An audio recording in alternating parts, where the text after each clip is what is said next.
Bismillahirrahmanirrahim. Alhamdulillah wassalatu wassalamu ala Rasulillah wa ala alihi wa sahbihi wa mawala amma ba'd.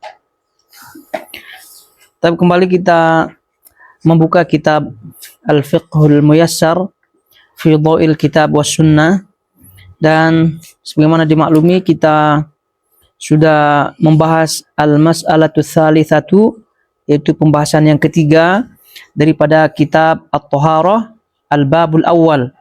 Bab yang pertama terkait dengan hukum-hukum taharah dan hukum-hukum yang terkait dengan air. Ya, pada pembahasan yang ketiga, al-mas'alatu tsalitsatu, yang kita pernah lalui, yaitu terkait dengan bahasan air jika bercampur dengan najis. Yang kesimpulan kita bahwa yang pertama, bittifaq, dengan kesepakatan para ulama tentunya ya, jika air tersebut bercampur dengan najis, lalu kemudian air tersebut berubah salah satu di antara tiga sifatnya, baik itu baunya, atau mungkin rasanya, atau juga mungkin warnanya, maka jika salah satu di antara tiga ini berubah akibat bercampurnya air tersebut dengan najis, maka atas kesepakatan para ulama ini air dihukumi najis, sehingga tentu konsekuensinya tidak bisa digunakan untuk bersuci. Lalu kemudian yang kedua, pembahasan yang kita pernah lalui pada bahasan yang ketiga ini, jika air tersebut bercampur dengan najis, lalu kemudian najis tersebut tidak mempengaruhi salah satu di antara tiga sifat yang tadi, tidak baunya, tidak rasanya, tidak warnanya, maka menurut kitab kita ini, jika airnya sedikit, maka itu dihukumi tidak suci dan tentu tidak bisa dijadikan untuk bersuci. Tapi jika airnya banyak, lalu kemudian tidak terpengaruh tadi kita sebutkan, maka dihukumi airnya suci, tahur. Tentu saja setelahnya bisa digunakan untuk bersuci.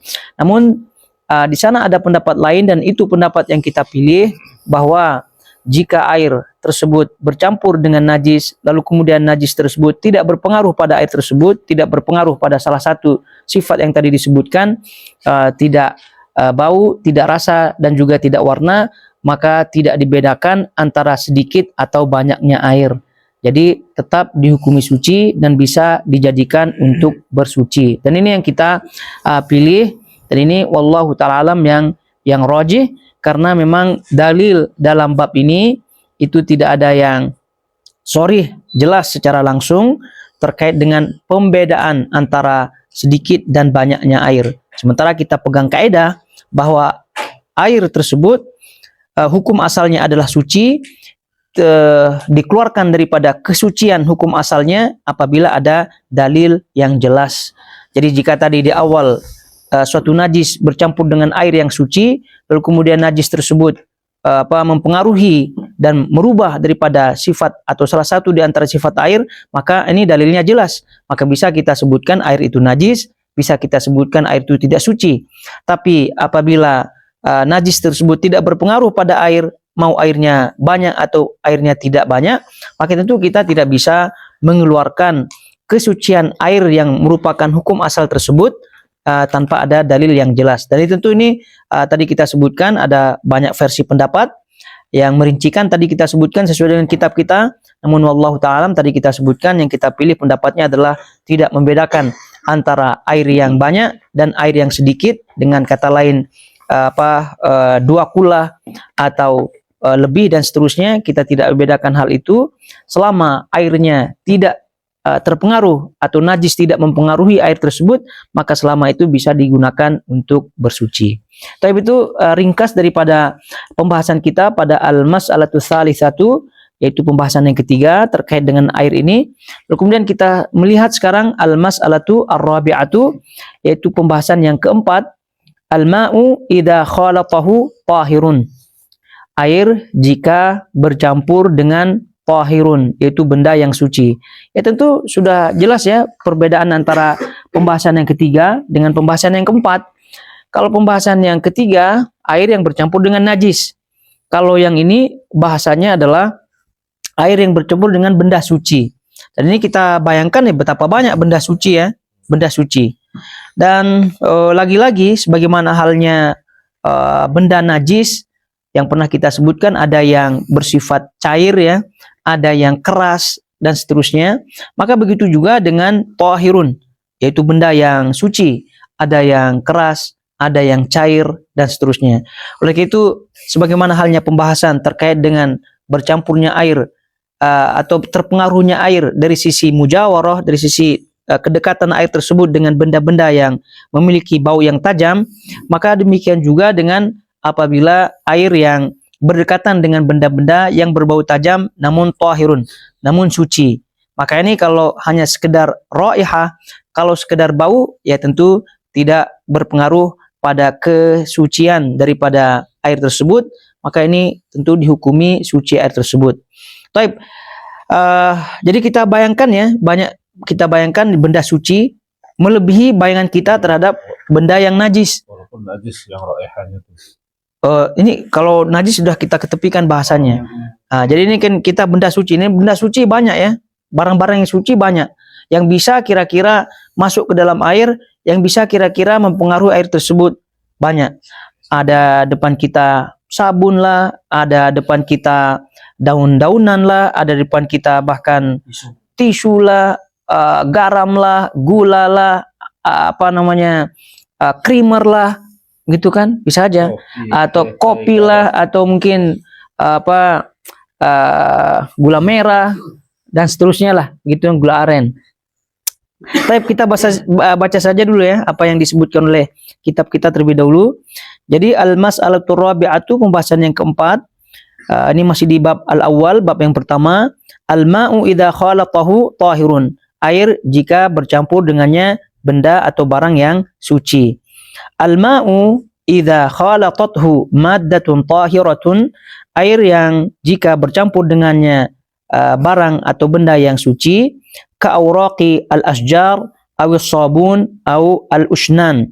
Seperti contohnya adalah dedaunan pohon, kemudian sabun atau al-ushnan. Kalau kita lihat footnote-nya ini, al-ushnan ini juga dari bahan-bahannya nabatat ya, dari bahannya adalah rumputan dan seterusnya yang digunakan untuk membersihkan, digunakan untuk membersihkan tangan dan kebersihan lainnya. Ya, ini termasuk bagian daripada pengganti sabun ya, tapi bersifat herbal lah, begitu kan, bersifat herbal. Au as-sidir au ghairi dzalika minal mawad at-tahirah, atau sidir yang kita ketahui pohon bidara, atau yang lainnya daripada barang-barang atau benda-benda yang suci. Walam yaghlub dzalika al-mukhalitu alaihi, dan percampuran tersebut tidak menguasai atau tidak mempengaruhinya. Fas-shahih annahu tahurun yajuzu at-tatahhuru bihi minal hadathi wan najasati. Tapi kata beliau, kita ulangi, tidak menguasai atau tidak mempengaruhi secara banyak ya percampuran tersebut, maka hukumnya secara sahih, maksudnya secara rajih ya, tentunya ya, bahwa tahurun, air tersebut dihukumi tahur, tahirun fi dzatihi mutahhirun li ghairihi, suci pada dirinya dan bisa digunakan untuk mensucikan. Ya juzu at-tatahhuru bihi, boleh digunakan untuk bersuci, minal hadathi wan najasati, untuk bersuci daripada hadas dan juga menghilangkan najis. Lianna Allah Ta'ala qala wa in kuntum marda aw ala safarin aw jaa ahadun minkum minal ghaid aw lamastumun nisa falam tajidu ma'an fatayammamu sa'idan thayyiban famsahu biwujuhikum wa aydikum. Nah, ini jika kalian sakit atau safar, atau kalian dari buang air besar maupun buang air kecil tentunya, atau menyentuh wanita, ya tentu ini ala sahih jima' ya maksudnya. Falam tajidu ma'an, jika kalian tidak mendapatkan air, maka bertayammumlah su'idan thayyiban, dengan tanah atau debu yang thayyiban, yang suci. Famsahu biwujuhikum wa aydiyakum, dengan mengusap wajah-wajah kalian dan juga tangan kalian ya. Asyahid di sini dalilnya adalah falafdzul ma'i fil ayati nakiratun fi siyaqin nafi. Lafaz ma'an falam tajidu ma'an di situ adalah kalau kita lihat nakiratun, sifatnya nakirah tentunya ya, nakirah bukan ma'rifah, nakirah fi siyaqin nafi dalam konteks penafian. Kan di situ falam, lam di situ kan menunjukkan penafian ya. Maka dalam kaidah usul ya yang pernah kita pelajari, faya'ummu kullama'in. Maka oleh karena itu ini ya'um min alfadhil umum. Min alfadhil umum yaitu nakiratun fi siyaqin nafi. Konteks atau pendalilan atau boleh kita sebut istimbat hukum secara umum di antara pengambilannya adalah lafaz nakirah dalam konteks penafian. Maka jika ada lafaz nakirah dalam konteks penafian, maka itu hukumnya umum. Faya'um kullama'in. Maka yang dinafikan tersebut, yang nakirah yang dinafikan tersebut, itu bersifat umum. Tidak dibatasi. Ma'an, air. Jadi tidak dibatasi dengan air apa yang jelas air semuanya. La farqa bainal ma'il khalis wal makhlut. Dalam hal ini karena dia bersifat umum, maka tidak dibedakan antara air yang murni dan air yang bercampur. Lalu kemudian wali qaulihi sallallahu alaihi wasallam lin niswatil lati qumna bitajhiz ibnatihi, dan sabda Nabi SAW tentunya kepada wanita-wanita yang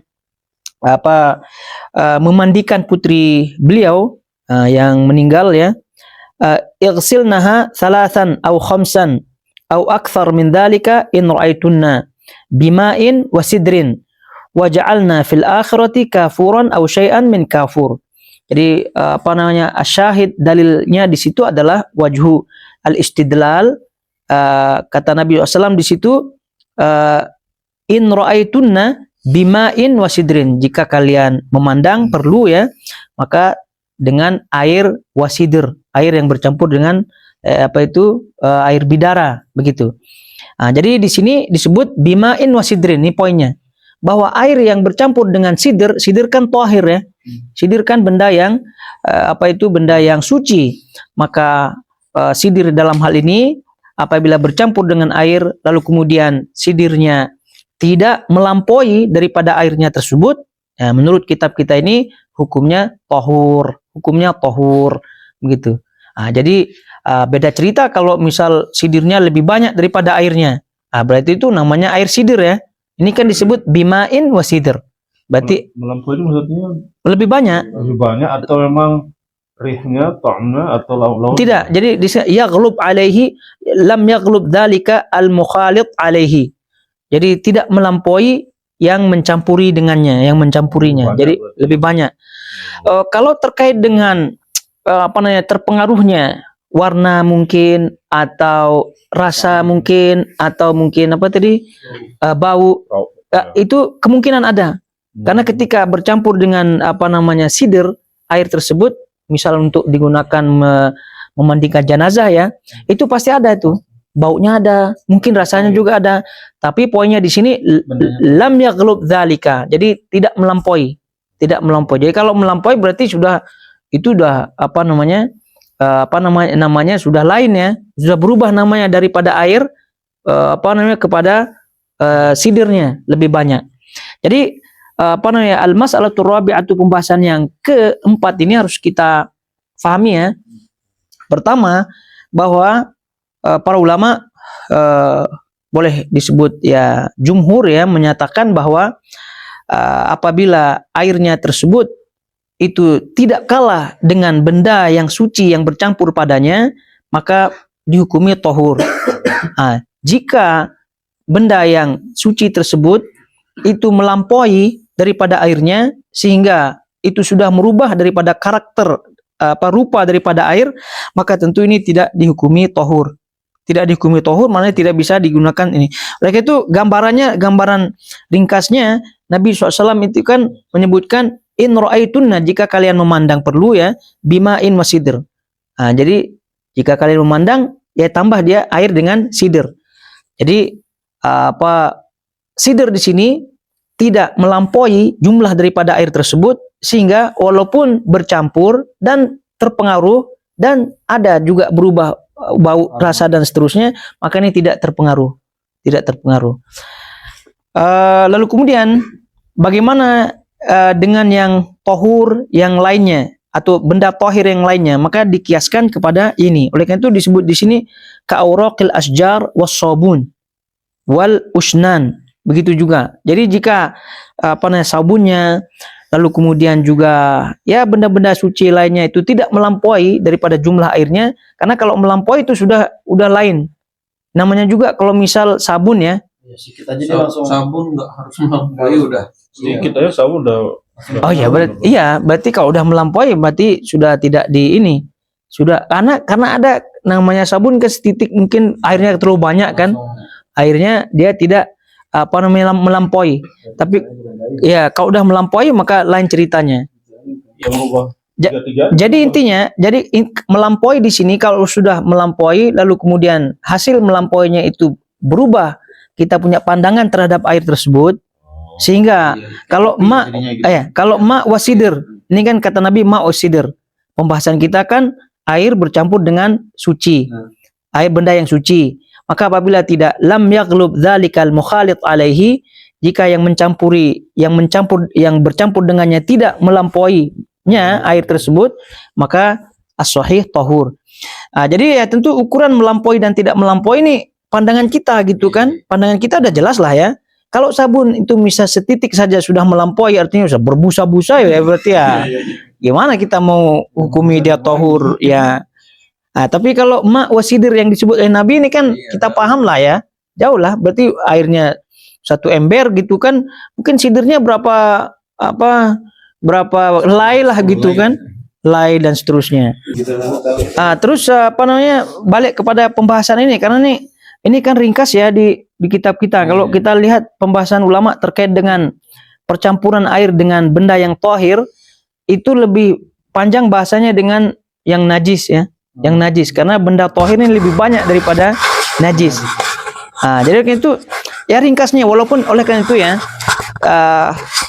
bahwa dalam hal ini terjadi ikhtilaf banyak di kalangan para ulama, itu karena satu, dalil sharih di situ tidak ada. Karena kalau ada dalil yang sharih kan selesai masalah. Lalu kemudian istilahnya multitafsir. Ya, multitafsir daripada kaidah dan seterusnya. Terkait dengan hal ini kita pegang bahwa hukum asal daripada air itu kan suci. Maksudnya air yang dimaksud adalah air yang murni ya, itu suci. Jadi ini yang kita akan menjadikan dia sebagai tolak ukur pemilihan pendapat. Karena kalau kita lihat pendapat begitu banyak sekali, jadi itu kita tetap mengambil kaidah bahwa hukum asal daripada air itu suci. Tidak ada yang mengeluarkan daripada kesuciannya kecuali dalil yang sahih, begitu kan? Terkait dengan pandangan para ulama, namanya istimbat ya. Maka terjadi ikhtilaf karena tidak ada dalil yang sahih yang di situ menyatakan bahwa ini gitu ya. Ini adalah wajhatun nazar, pendapat, pandangan dan seterusnya. Jadi itu dalam hal memilih ya silahkan orang-orang memilih sesuai dengan pilihannya masing-masing ya. Tentu ini ikhtilaf ya, tentu kita berlapang dada dalam hal ini. Jadi kaidah yang kita pegang, hukum asal daripada air itu suci, tidak ada yang mengeluarkan daripada kesuciannya kecuali dalil ya. Selama dia tidak ada dalil, maka selama itu kita berpegang kepada hukum asal. Jadi pendapat yang berpegang pada hukum asal ini lebih kita pilih tentunya. Ini kita berbicara tentang boleh atau tidak bolehnya, suci atau tidak sucinya, bisa apa tidak bisanya dipergunakan untuk bersuci. Tapi kalau kita berbicara afdaliyah, ya tentu lain cerita ya.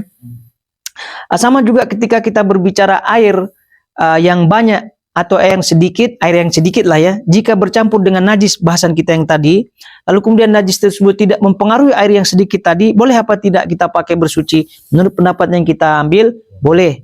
Tapi kan sebatas pendapat yang kita ambil boleh. Tapi kalau ada pilihan di depan kita, ya tentu jangan pilih yang itulah, gitu kan? Pilih yang banyak. Jadi hukum boleh yang kita pilih, ya tentu bahasanya lain dengan hukum afdaliyah.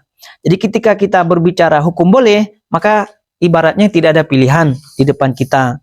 Tapi kalau ada di depan kita, ya tentu yang kita pilih adalah afdaliyah tadi. Yang ngapain? Sudah ada keran gitu kan, pipa besar air, lalu kemudian masih juga kita untuk menunjukkan kita punya pendapat. Itu kan gimana itu? Jadi itu tidak demikian. Tapi di antara bahasan terkait dengan bahasan yang keempat, ini adalah ya seperti awal sudah kita tadi ya, benda yang tohir, barang yang suci, namun tidak cair, kan? Namun tidak cair.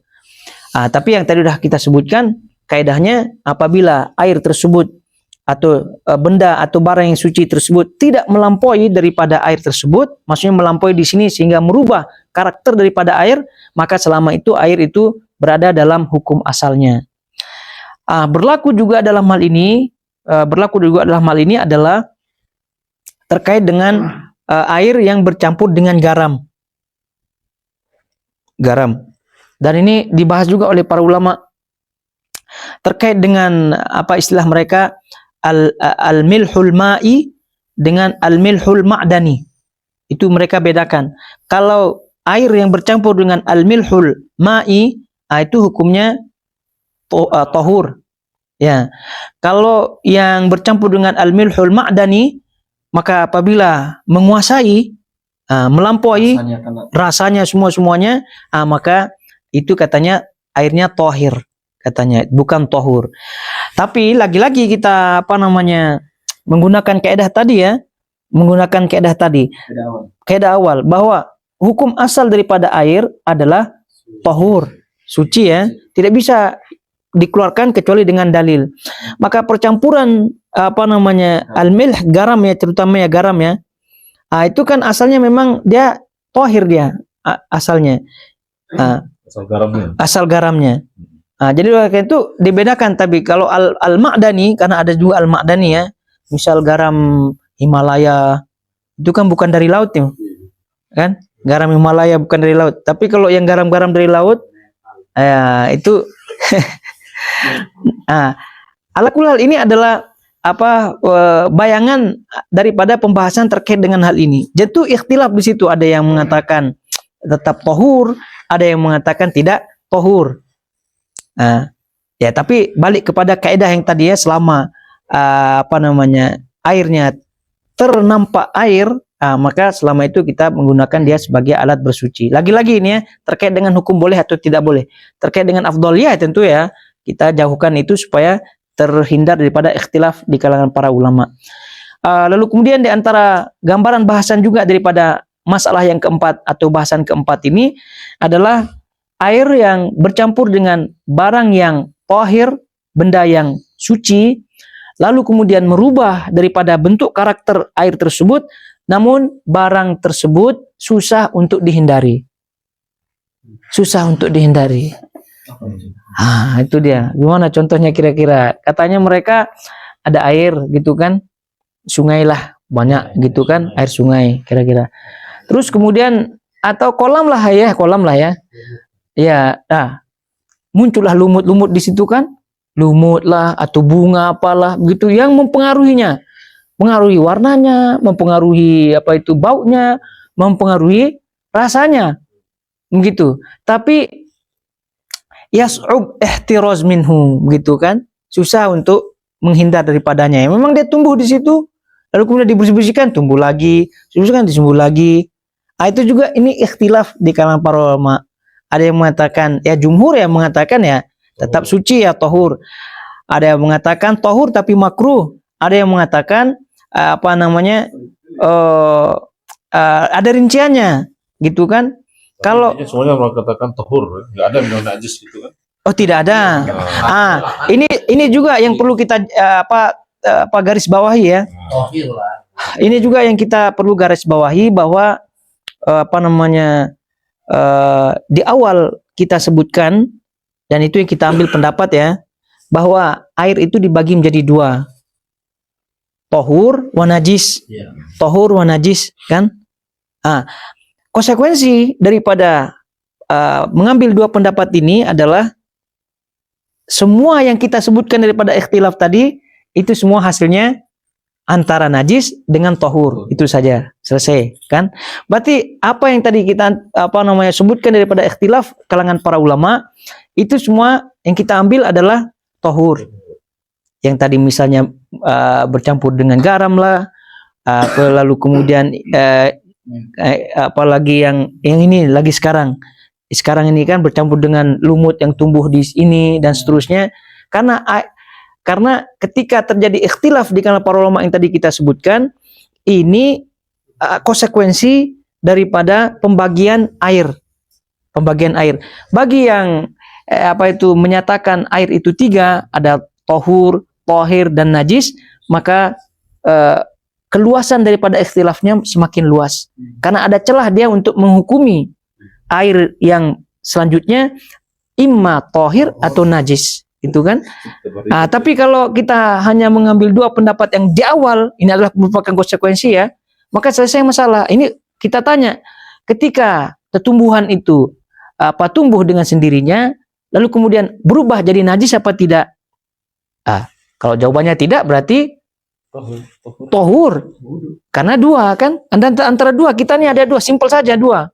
Gitu kan? Nah, kalau yang berpendapat ada 3 air, adalah celahnya dia untuk berdiri tegak dalam tengah-tengah itu, ya bukan najis tapi tohir, tapi bukan tohur, begitu. Lalu kemudian di antara pembahasan juga di bahasan yang keempat ini adalah terkait dengan al-ma'ul ajin, al-ma'al ajin, atau bisa juga disebut al-asin.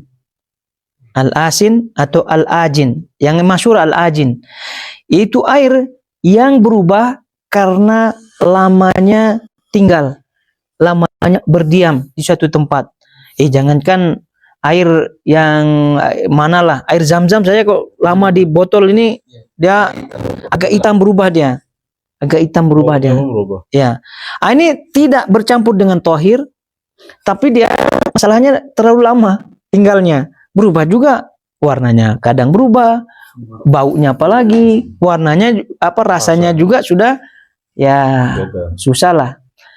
Nah, itu juga bagian daripada bahasan di sini, itu yang disebut dengan ma'al ajin ya. Itu jumhur ya tentu menyatakan tohur ya,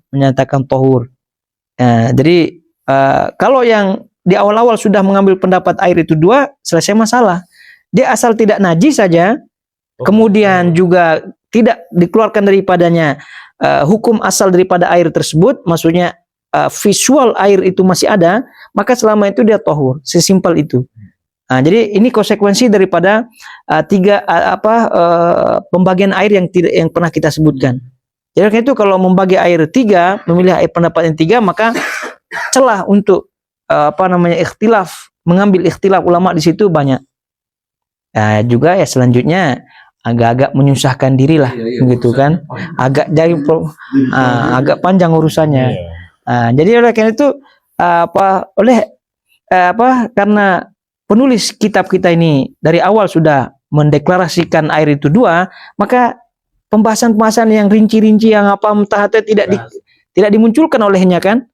Ya karena memang bagi yang mengambil pendapat air itu ada 2, mau itu yang tadi bercampur dengan lumut lah, bercampur dengan dedaunan yang apalah dan seterusnya, itu memang selama itu tidak visual airnya itu masih, lalu kemudian tidak najis, maka tidak ada pilihan lain kecuali tohur, karena tidak ada istilah air tohir.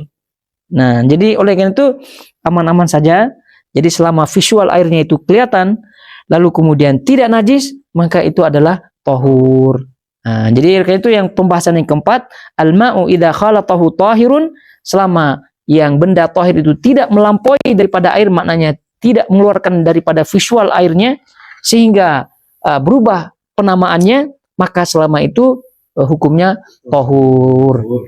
Jadi air yang tercampur oleh kopi misalnya, lalu kemudian kopinya itu melampaui air sehingga air yang tadi visualnya jernih, putih dan seterusnya akhirnya ke kopi-kopian.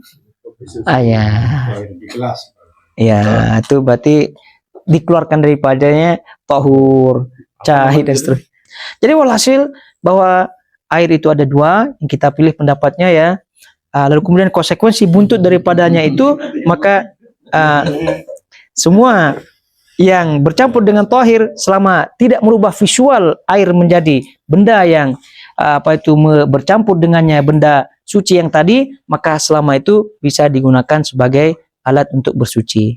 Wallahu ta'ala alam. Tapi ya, sudah selesai kita ya.